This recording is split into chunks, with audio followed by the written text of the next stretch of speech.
You know that sinking feeling when your elderly mom calls you, crying? Now imagine getting that call while you're at a mayor's conference, only to find out the spiteful HOA president just bulldozed your childhood home to make room for a parking lot. What they didn't realize was that they'd just messed with the wrong city official. I had the power to make their lives a living nightmare. But here's the real question. How far would you go for revenge when you hold the keys to the entire city? Have you ever felt that gut-wrenching helplessness watching someone you love being bullied? That's exactly how I felt when I saw my 78-year-old mom trembling, holding yet another HOA violation notice in her weathered hands. But let me start from the beginning. It was a peaceful Sunday morning when I first noticed Karen Maria, the new HOA president, prowling around Mom's front yard. She had a ruler in one hand, a camera in the other. I was just dropping off Mom's weekly groceries, something I'd done every Sunday since Dad passed away 3 years ago. Mom's house wasn't fancy, but it was home. A cozy 2-story brick house where I'd grown up, with Dad's handmade wind chimes still singing in the breeze, and Mom's prize-winning roses lining the walkway, their fragrance wrapping around you like a warm hug. "Excuse me," Karen's shrill voice shattered the morning calm. "These roses are exactly 3.2 inches over the regulation height." She waved her ruler in Mom's face like a weapon. "And these decorations?" she sneered, pointing at Dad's wind chimes. "They're not on the approved list." I stepped forward, ready to speak up, but Mom gently squeezed my arm. "It's okay, honey," she whispered. "Don't make trouble. You have your reputation as mayor to think about."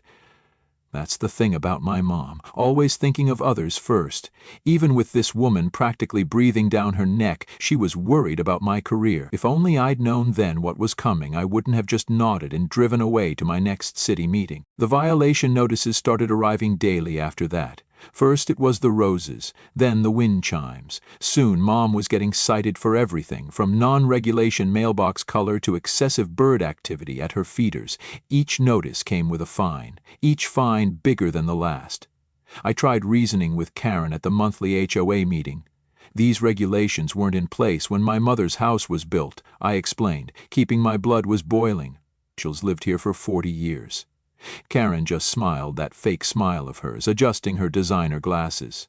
"Rules are rules, Mayor John. We can't make exceptions." The way she said my title, it was a dare. She wanted me to use my power. But what really broke me was finding Mom in tears one evening, trying to take down Dad's ceramic angels from her garden. "Karen says they're unauthorized structures," she sniffled, her hands shaking so badly she almost dropped one. "She's threatening to put a lien on the house if I don't comply." I helped her inside and made some tea, my mind racing. This wasn't about garden decorations anymore. I'd seen that predatory look in Karen's eyes, the way she kept talking about property values and neighborhood standards. Something bigger was brewing. That night, as I was leaving, I noticed a sleek car parked across the street. Through the tinted windows, I saw Karen talking to someone. The logo on the door caught my eye. Golden Parking Solutions. My phone buzzed. A text from Jennifer, my old high school friend who now sat on the city council. "Check your email, you need to see this." I pulled up the attachment, a draft proposal for a new neighborhood improvement project. My heart stopped when I read the proposed location. Just then Mom called from the porch. "Don't forget your lunch container, honey." She was smiling, standing surrounded by her beloved roses in the exact spot marked on the map. As I drove home, my thoughts swirled. Why was Karen really measuring property lines? What was she planning with Golden Parking Solutions, and how far was she willing to go? I gripped the steering wheel tighter, a plan already forming. Karen might think she held all the power, but she forgot one thing. I hadn't spent 5 years as mayor without learning how to fight back. I'll never forget the morning I caught her red-handed. She was standing in front of Mom's house, taking pictures with her iPad, talking on her phone. "Yes," she said, "this is the property I mentioned. It's perfect for the new development." She jumped when she saw me, quickly ending the call and plastering on that fake sugary smile. That evening I sat at Mom's kitchen table, my hands wrapped around a mug of chamomile tea, watching her hands shake as she showed me the stack of violation notices. 37, in just 2 weeks, she whispered. "They're even complaining about the bird feeder your father built. That feeder had stood in our backyard for 25 years. It brought cardinals and blue jays to brighten Mom's mornings since Dad passed. That night, I decided I wouldn't attend the next HOA meeting as the mayor, but as a concerned son. The community center was packed. The moment I walked in, the room went still. Karen sat at the head table, her perfectly manicured nails drumming on her laptop. "Mayor John," she said, drawing out the title like a joke. "How nice of you to finally join us." The meeting started normally enough. Talks about pool hours and fence paint colors. Then Jennifer slipped me a note. "Check item 7 on the agenda." When Karen reached it, my blood ran cold. "Proposal for Community Enhancement Project. Partnership with Golden Parking Solutions." She clicked through a sleek presentation. Plans for a new parking facility, retail spaces, revenue projections, and enhanced traffic flow. And the location? A cluster of underperforming properties, right where Mom's house stood. I raised my hand, keeping my voice steady though rage simmered beneath. "Ms. Maria, have the affected homeowners been consulted about this proposal?" The room tensed. Karen's smile never faltered. "The HOA board is empowered to make decisions for the greater good of the community. Unfortunately, your mother's quaint property is dragging down neighborhood values." After the meeting, Jennifer pulled me aside. "There's more," she whispered. "I've seen her meeting with Golden Parking reps 3 times this month. It's not just a parking lot. They're planning a full commercial complex." That night I couldn't sleep. I pulled out my laptop, digging through city records, zoning maps, and HOA bylaws. Something didn't add up, and I was right. The HOA's jurisdiction had very specific boundaries. And Mom's property? It sat right on the edge. I filed an official request for HOA documents. Karen denied it, citing a conflict of interest because of my mayoral role. But I wasn't about to let red tape stop me, because this wasn't just about a house anymore. This was about my mother. This was about home, and Karen Maria was about to learn what happens when you corner a man who still remembers the smell of his mom's roses and the sound of his father's wind chimes. You see, I'd always believed in the rules, until the rules were weaponized against the very people I swore to protect. Now I was ready to rewrite them. The morning after everything started unraveling, I hired a private investigator to look into Golden Parking Solutions. While I waited for the results, I went to visit Mom, only to find her in tears again. Karen Maria had sent 2 property inspectors to her house. They spent an hour photographing every inch of the place, claiming they were documenting violations. The rose bushes Dad had planted for their 40th anniversary had been marked with orange tape for immediate removal. I was about to leave when I noticed something strange through Mom's kitchen window. In her backyard, Karen stood having what looked like a heated argument with a man in an expensive suit. Curious, I grabbed my phone and zoomed in to take a photo. The man turned around, and I nearly dropped my phone. It was Michael Maria, Karen's husband. But why would he be meeting with her in the backyard instead of at the HOA office? The answer came the next day when my investigator called. "Mayor John," he said, "you're going to want to see this. Golden Parking Solutions is a subsidiary of Whitfield Development Corporation." I froze. Karen's husband, Michael? He's the CEO. I leaned back in my chair, my mind racing. The constant harassment of my mom, the rushed proposals, the denied document requests. It wasn't just about property values or even a parking lot. This was about money, power, corruption, and Karen had no idea that she'd just handed me everything I needed to take her down. That evening, as I walked to my car, I heard her voice behind me. "Mayor John," she called sweetly, "I hope you're not planning to make this personal. After all, business is business." I turned slowly, meeting her gaze. "You're right, Karen, business is business, and you have no idea who you're dealing with." My heart stopped later that week when I saw 15 missed calls from Mom. I was stuck in a stuffy conference room in Washington, D.C., listening to another mayor drone on about parking meters, when my phone buzzed again. This time, I picked up. "Sweetie?" Mom's voice trembled. "There are big yellow machines outside. They're tearing up my garden, my roses. They're crushing everything." I grabbed my laptop and ran out of the meeting without caring about the stairs. "Mom, stay inside. I'm calling the police right now." But the sounds coming through the phone made my blood run cold. wood cracking, glass shattering, heavy machinery roaring, my mother's terrified scream. "They said I have 10 minutes to get out," Mom cried. "Karen's here," with men in suits. "They're saying something about structural problems and emergency orders. They won't listen to me." I dialed Karen. Straight to voicemail. Tried the HOA office, no answer. Even our family lawyer. But it was Sunday. Nobody was picking up. Every minute felt like torture. "They're showing the police some papers," Mom whispered. "They're just standing there, watching. Please, I don't know what to do." I felt helpless, trapped thousands of miles away. Get your medicine, the photo albums, Dad's flag from the war. Don't argue, just do it. Finally, Jennifer answered her phone. My childhood friend. She lived just 2 streets away.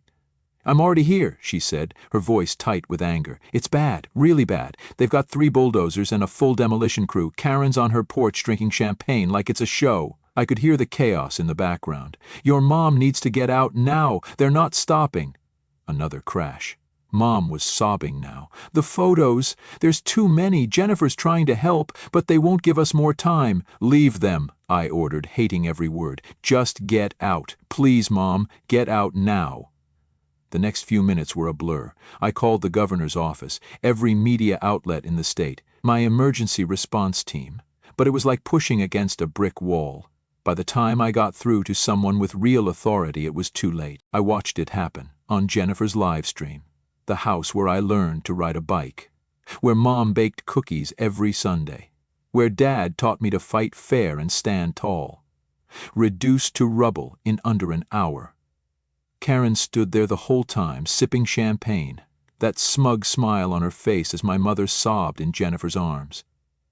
6 hours later, I landed and drove straight to Jennifer's house. Mom was sitting on her couch, clutching Dad's folded flag and her medicine bag, the only things she managed to save. Her ceramic angels, her recipe books, their wedding album. All gone. "I tried to stop them," she whispered, holding my hand with trembling fingers. "I told them, 'You're the mayor,' but Karen just laughed. She said, 'Not in this neighborhood, she isn't.'" I held Mom as she cried herself to sleep that night. But my mind wasn't resting. Karen thought she'd won, that she'd finally broken us. She had no idea what she had just started. Tomorrow I'd show her exactly what being mayor meant. But first, I had calls to make. As Mom finally drifted off, I noticed something sticking out of her pocket. A crumpled HOA violation notice. But something was off. The date was wrong. Karen's signature looked forged. I grabbed my phone and started snapping pictures. Maybe Karen wasn't as careful as she thought. And maybe, just maybe, this was the thread I could pull to unravel the whole thing. Sitting there in the dark, watching Mom sleep, I made a promise. Not just to rebuild her house, but to make sure Karen Maria and her corrupt HOA never hurt another family again. They thought they'd seen the last of us, but really, this was just the beginning. I couldn't sleep. Every time I closed my eyes, I saw Mom clutching the only family photo she managed to save. I saw Karen raising her glass while our home crumbled behind her. At 3 a.m., I decided enough was enough. My hands shook as I pulled up the city's property records on my laptop. Something about the demolition felt wrong. Even an HOA couldn't move that fast without proper permits. Jennifer had always told me to trust my gut, and my gut was screaming Karen messed up somewhere. I called her. Didn't care it was the middle of the night. "I need access to the old property maps," I said when she answered, "the ones from before the HOA was established." 20 minutes later, she was at my door, laptop in hand and determination in her eyes. We spread the maps and documents out across the kitchen table, while Mom slept nearby. "Look at this," Jennifer whispered, pointing to a faded line on a decades-old survey map. "The original property line puts your mom's front yard outside the HOA's jurisdiction by exactly 3.5 feet. My heart started racing. "And where did they start the demolition?" I asked, though I already knew. Jennifer pulled up the photos I'd taken earlier, right at the front steps. But that wasn't all. As we dug deeper into the city's permit database, we uncovered something even bigger. Golden Parking Solutions wasn't just some company. It was owned by Michael Maria, Karen's husband.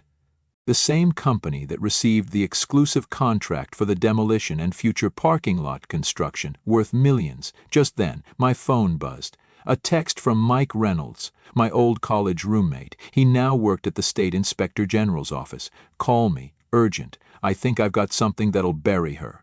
The message was simple. "Check your email. You need to see this." It came from the local news station. I opened the video attachment they'd sent, and there it was. Security footage from the week before. Karen Maria and her husband, Michael, stood behind the community center speaking with the demolition company's foreman. They exchanged what looked suspiciously like envelopes. A payoff, caught on tape. By the time the sun rose, Jennifer and I had connected every single dot.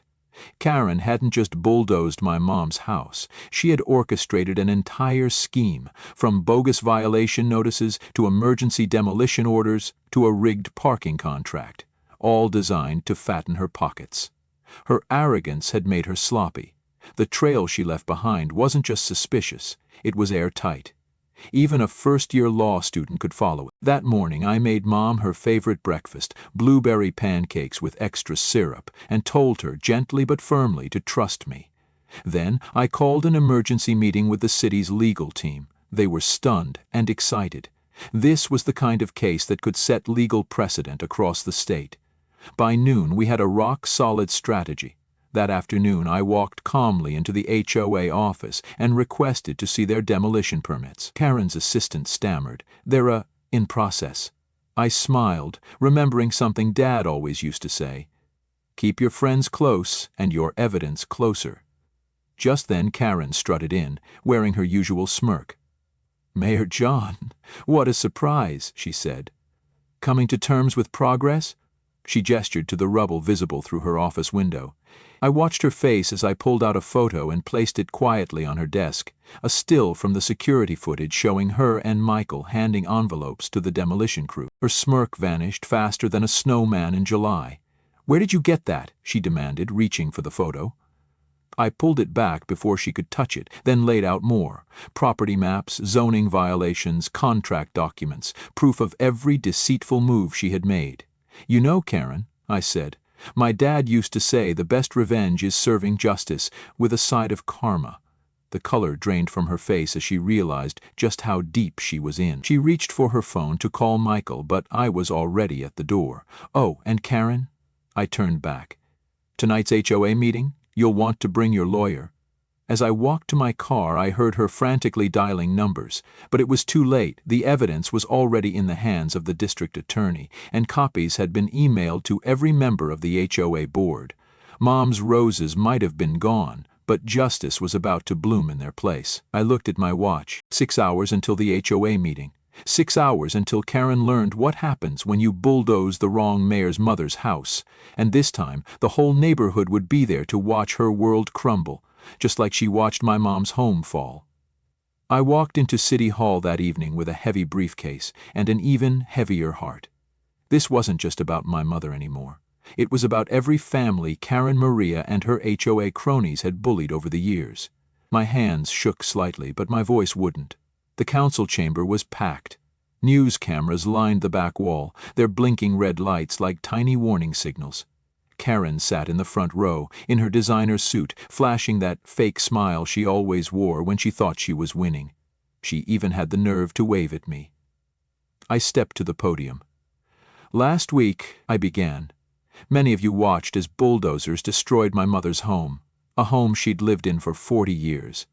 The HOA claimed it was an emergency demolition, citing safety reasons." I paused, letting the weight of my words settle in the room. "Tonight I'm going to show you what really happened." The first slide clicked onto the screen behind me, property maps from 1975, showing the original neighborhood layout. Jennifer stood from her seat and began handing out printed copies to everyone present. "Notice these boundary lines," I said, pointing to the map. "The HOA's jurisdiction ends exactly 3.5 feet before where they began demolition. Every inch of what they tore down was illegal." A ripple of shocked whispers moved through the crowd. Karen's husband, Michael, shifted uncomfortably in his seat. But I wasn't done. "Now let's talk about golden parking solutions." I clicked to the next slide. "Company registration documents. The company set to build the new parking lot on my mother's land. Interesting how it's owned by none other than Michael Maria, Karen's husband. Karen's face went from smug to ghostly pale in seconds. The other board members began whispering, some even edging away from her. "But wait," I said, my voice now growing stronger. "It gets better." I held up a thick stack of HOA violation notices. Hundreds of these were issued over the past few years, almost exclusively to properties later pressured to sell. And guess who bought them? Using shell company. The chamber erupted in angry murmurs. Mrs. Rodriguez, who lost her garden the year before, nodded furiously. Mr. Peterson, forced to sell his historic home, wiped away tears. And that's when Karen made her biggest mistake. She stood up, her voice high and cracking. "This is a witch hunt. You're just angry about your mother's worthless old house." The room went silent. I smiled. For the first time that day. "Thank you, Karen, for that outburst," I said, "because now I'd like to play something." I nodded to Jennifer, who hit play on an audio recording. Karen's own voice filled the chamber. Her and Michael, months earlier, discussing kickbacks with Golden Parking Solutions, laying out their entire scheme. The next few hours were pure chaos. Karen's fellow board members, desperate to save themselves, started confessing. Everything poured out. The illegal acquisitions, forged violation notices, the bribes, the deals. Michael tried to slip out quietly, but city police were already at the doors. Turns out fraud across state lines. That's a federal offense. And I wasn't finished yet. "As mayor of this city," I announced, "I am invoking Emergency Order 47B. Effective immediately, all HOA assets are frozen, pending investigation." I turned to Karen, locking eyes with her as I continued. "And I'm establishing a victims' compensation fund, funded by those frozen assets." The council vote was unanimous. Karen was escorted out in handcuffs, still screaming about her rights. Michael was already on the phone with his lawyer. The rest of the board members looked like they'd seen ghosts. But the real moment came after. Mom walked into the chamber holding a cardboard box with her salvaged photo albums inside. The whole room stood. She hugged me tight and whispered, "You did good, baby. You did real good." As reporters swarmed around us, one asked if I was worried about retaliation. I turned to the cameras and said what I'd been waiting to say for weeks. In this city, we take care of our own, and if anyone thinks they can bully their way through our neighborhoods again, remember this day. Remember what happens when you mess with the wrong mayor's mom. The next day, the headlines read, "Mayor dismantles corrupt HOA empire." But for me, the real victory was much simpler. Mom slept through the night, for the first time since losing her home. Karen's reign of terror was over. And our real work, rebuilding our community, was just beginning. A few weeks later, I almost dropped my coffee mug when Mom called me at dawn. "Sweetie, you need to see this," she said, her voice shaking with emotion. I rushed over. There, standing at the edge of our newly reclaimed property line, was Karen Maria, fuming, helpless. As the construction crew tore up what was left of her precious parking lot project, the look on her face? Worth every single sleepless night I'd spent building this case. The past year had been a roller coaster, but every setback, every battle, every fight for justice had led to this one perfect moment. After the city council stripped the HOA of its power, even more dirt surfaced about Karen Maria's operation. It turned out she'd been running similar schemes in 3 other neighborhoods, using her husband Michael's connections to pressure elderly residents out of their homes. The FBI got involved when the money trail led to several offshore accounts under shell corporations. It was deeper and darker than anyone had imagined. I still remember the day we broke ground on Mom's new house. The entire neighborhood showed up with shovels, work gloves, and warm smiles.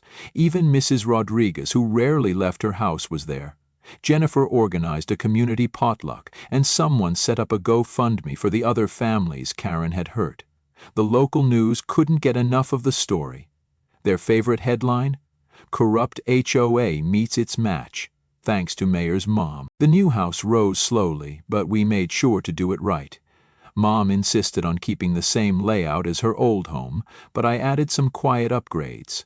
Wider doorways for her walker, a first-floor master bedroom, and a state-of-the-art security system. The garden space doubled.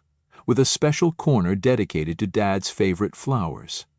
Every morning, Mom sits in her new sunroom sipping tea and watching her roses climb higher than Karen's old ruler could ever measure. Last week, during the housewarming party, little Tommy from next door tugged on my jacket and asked, "Why are so many people crying happy tears?" I knelt down and told him, sometimes justice takes time, but it's worth fighting for. The spot where Karen's parking lot was supposed to go? It's now a vibrant community garden, overflowing with vegetables and wildflowers. A committee of residents, people who genuinely care, manage it with love and pride. We named it the Thompson Memorial Garden. Dad would have loved seeing kids learning how to grow their own food there. Karen's empire crumbled faster than anyone expected. When the scandal hit the papers, Michael filed for divorce, took what was left of their money, and ran off to Florida with his secretary. The last time anyone saw Karen, she was loading up a U-Haul at midnight, trying to dodge the reporters camped outside her house. Karma has a way of catching up. Yesterday, I signed the new Homeowner Protection Act into law. Jennifer helped draft it. It includes special protections for elderly residents, strict oversight requirements for property decisions, and limits on HOA powers. Never again would a neighborhood fall victim to abuse like this, not on my watch. Mom sat front row at the signing ceremony, wearing Dad's favorite sweater and beaming with pride. This morning, as I helped her plant new rose bushes along her front walkway, she pulled out an old photo album. Inside was a picture of me at age 8, wearing Dad's oversized suit jacket and pretending to give speeches from our porch. "You always said you wanted to help people," she said, smiling through tears. "Your father would be so proud of how you did it. The neighborhood feels different now, lighter, warmer. People wave when they walk by. They stop to chat instead of hiding behind curtains. Mrs. Rodriguez brings Mom homemade tamales every Sunday. The Chen family's kids help tend the community garden after school. Even some former HOA board members have come around. They admitted they were wrong and now volunteer at our monthly cleanup days. We've gone from neighbors in fear to neighbors in solidarity. Right now, I'm sitting in Mom's new kitchen, watching her bake cookies for the neighborhood kids, humming Dad's favorite song. And I can't help but think about how close we came to losing everything. But sometimes, the worst moments in life lead to the best changes. A framed newspaper article hangs proudly on the wall. The headline reads, "Local Mayor Turns Personal Tragedy into Community Triumph." Today, I'm heading to a national mayor's conference to share our story, to help other cities protect their residents from HOA abuse. Mom insists on coming with me. She says it's her new mission, to be a voice for those too afraid to speak up. Looking at her now, arranging cookies on a plate and rehearsing her speech, I see the same strength that carried us through this past year. You know, Karen might have torn down our old house, but in doing so, she helped us build something much stronger, a real community. You know that sinking feeling when your elderly mom calls you crying? Now imagine getting that call while you're at a mayor's conference, only to learn the HOA president just bulldozed your childhood home for a parking lot. That was my reality. What Karen Maria didn't know was that she had just crossed the wrong mayor. What started as petty citations, roses too tall, wind chimes unapproved, turned into a ruthless scheme targeting elderly homeowners for profit. But here's the thing. Corruption thrives in silence. When we speak up, when we fight back, change happens. Together we exposed the lies, stopped the development, and rebuilt not just my mom's house, but an entire community. In today's world, people are still bullied out of their homes by HOAs that forget who they're meant to serve. Don't let them. Know your rights. Ask questions. Stand up for yourself, your neighbors, your family. If you believe in justice, community, and real stories of standing up to power, hit that follow button. Subscribe to HOA Stories for more powerful, real-life tales that prove one voice can make a difference. Because sometimes, the worst things that happen lead to the best kinds of change.